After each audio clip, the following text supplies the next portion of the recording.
84 साल की उम्र में जब लोग रिटायरमेंट लेते हैं तब यूपी के या कहें देश के दिग्गज ब्राह्मण नेता की सियासत चर्चा में उनका यूजीसी विरोध है। चर्चा में ब्राह्मणों के लिए बनाया गया संगठन है और मुलाकात भी चर्चा में है। तो आज चर्चा में बात करेंगे दिग्गज ब्राह्मण नेता और बीजेपी सरकार में मंत्री, अध्यक्ष और राज्यपाल रहे कलराज मिश्र। कलराज मिश्र बीते दिनों खूब चर्चा में आए। पहली चर्चा होती है विश्व ब्राह्मण कल्याण परिषद के निर्माण की। 2025 में उन्होंने इस संगठन का निर्माण किया था और फिर यूजीसी के विरोध में सरकार को एक तरीके से चेतावनी देना कि यूजीसी कानून को वापस लेना पड़ेगा।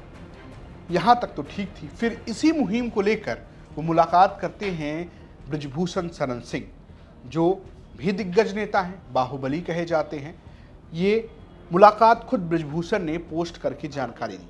बृजभूषण ने एक वीडियो साझा किया जिसमें बता रहे हैं कि पहली बार टिकट भी कलराज मिश्र ने दिया था, तभी वो विधायक और सांसद बने। आप लोगों को नहीं पता होगा सन 89 जी में पहला टिकट बिना कहे जी हमको विधान परिषद का दिया था आपने, और 91 में एमपी का टिकट जी भी मेरी कोई एप्लीकेशन नहीं है।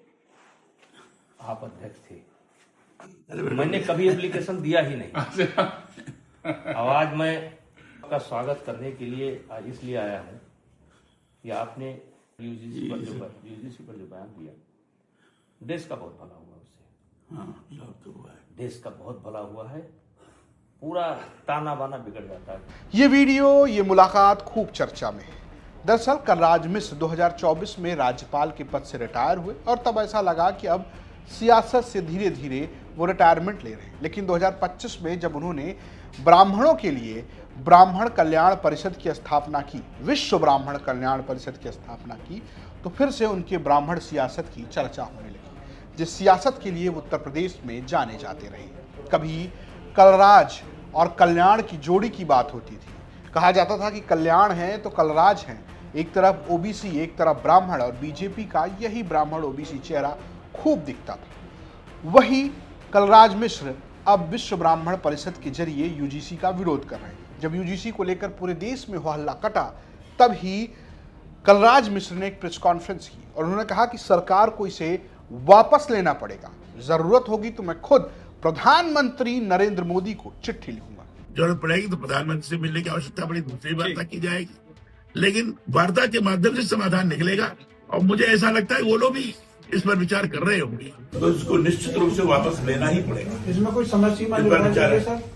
इसमें कोई समय सीमा निर्धारित की गई? 2 महीने 3 महीने में? अब वो करेंगे, बताया हमने, दे दिया अपना। अगर वापस नहीं होता तो आप लोग क्या करेंगे? ये लोकतांत्रिक तरीके से जो चीज हो सकती है उसको करने का प्रयास करेंगे। तो कलराज मिश्र की सियासत को लेकर चर्चा है कि आखिर वो इतने सक्रिय क्यों है। सक्रियता कलराज मिश्र के जीवन में नहीं। कलराज मिश्र गाजीपुर से निकलकर बीजेपी की राजनीति में वो नेता बने जो सबसे कम उम्र में राज्यसभा के सांसद बने। जब वो पहली बार सबसे कम उम्र के बीजेपी के राज्यसभा सांसद बने, तब खूब चर्चा हुई कि कैसे बीजेपी ने एक तेज तर्रार ब्राह्मण समुदाय के आने वाले नेता को मुखरता से मंच दिया। वो सिर्फ राज्यसभा के सांसद नहीं बने, बल्कि उत्तर प्रदेश में ब्राह्मण राजनीति के केंद्र भी रहे। कल्याण सिंह की जब सरकार बनी और जब ये कहा जाता था कि दिल्ली बनाम लखनऊ की सियासत है, जब अटल बिहारी बनाम कल्याण सिंह की बात कही जाती थी, अटल बिहारी भी ब्राह्मण समुदाय से आते थे, तो इसको क्यों चर्चा होती थी। तब कल्याण सिंह और कलराज मिश्र की जोड़ी की बात होती थी। कलराज मिश्र तब प्रदेश अध्यक्ष हुआ करते थे। ये वो पद है उत्तर प्रदेश की कुर्सी में जिससे हमेशा सरकार से ठनी रही बीजेपी की सरकारों में। बीजेपी का प्रदेश अध्यक्ष संगठन को मजबूत मानता रहा और मुख्यमंत्री सरकार को, और ये हमेशा दिखती। लेकिन कलराज मिश्र और कल्याण सिंह की जोड़ी खूब चर्चा में रही और यही वजह रही कि जब भी कल्याण सिंह की बात होती तो कलराज मिश्र भावुक हो जाते। एक ऐसा मौका आया, अलीगढ़ में एक कार्यक्रम था। कलराज मिश्र की निधन के बाद उनकी पुण्यतिथि पर इस पर बात कर रहे थे और तभी एक व्यक्ति पर्चा लेकर आता है। कलराज मिश्र को गुस्सा आ जाता है और ऐसे गुस्से आते हैं कि कहते हैं कि राजू, यानी कि राजवीर सिंह जो कल्याण सिंह के बेटे हैं, तब सांसद हुआ करते थे, और संदीप जो कि इस वक्त उत्तर प्रदेश सरकार में शिक्षा मंत्री हैं, दोनों का नाम लेकर कहते हैं कि इन्हें भी इतना नहीं पता जितना कल्याण के बारे में मैं जानता हूं, मुझे बोलने से रोको मत। हम दोनों मिलकर पूरी टीम के साथ लगातार काम करने में किसी भी प्रकार का, मैं करने जा रहा हूं भैया, किसने दिया है, मैं अभी समाप्त करने जा रहा हूं। भैया मुझसे अगर बुला रहे हो तो मेरे जो कल्याण सिंह के संबंध रहे, मैं अपने को रोक नहीं पाऊंगा, इसलिए मुझे रोकने की बात मत सोचो। मैं संक्षेप में बोलूंगा, लेकिन हमारे संबंध जिस तरह के रहे हैं उसको न राजू जी आज जानते होंगे न संदीप जानता होगा। बहुत अभिन्न संबंध था, परस्पर इतना जबरदस्त विश्वास था कि कोई बात होती थी तो कहते थे कल्याण जी से पूछ लो, मैं कहता था कल्याण सिंह से पूछ लो। मुख्यमंत्री और अध्यक्ष दोनों के बीच में इतना परस्पर का संबंध पूरा हिंदुस्तान याद करता है। कलराज मिश्र के जीवन में एक और दौर आया जब वो सबसे कम उम्र के राज्यसभा सांसद बने, लेकिन बड़े उम्र में वो लोकसभा का चुनाव लड़े। 2014 में देवरिया की सीट, जो कि ब्राह्मण बाहुल्य सीट है, वहां से कलराज मिश्र को टिकट दे दिया गया। ब्राह्मण गोलबंदी, मोदी लहर, और वो 73 साल की उम्र में चुनाव जीतकर लोकसभा पहुंच गए।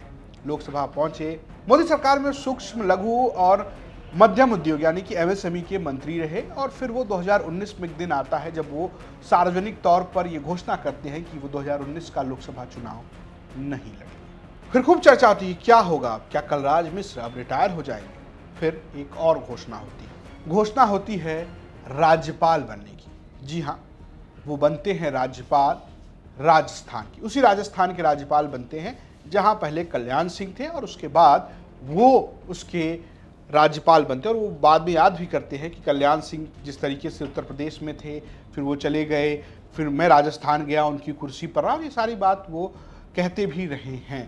कहने को तो वो ये भी कहते रहे एक पॉडकास्ट में कि जब वो अपने राजनीति के शुरुआती दिनों में थे तो गुजरात में वो नरेंद्र मोदी से मिले थे, और तब उन्होंने नरेंद्र मोदी के काम को देखा था। तब वो प्रधानमंत्री नहीं होते थे और बहुत ही प्रभावित हुए थे कि एक नेता किस तरीके से काम करता है।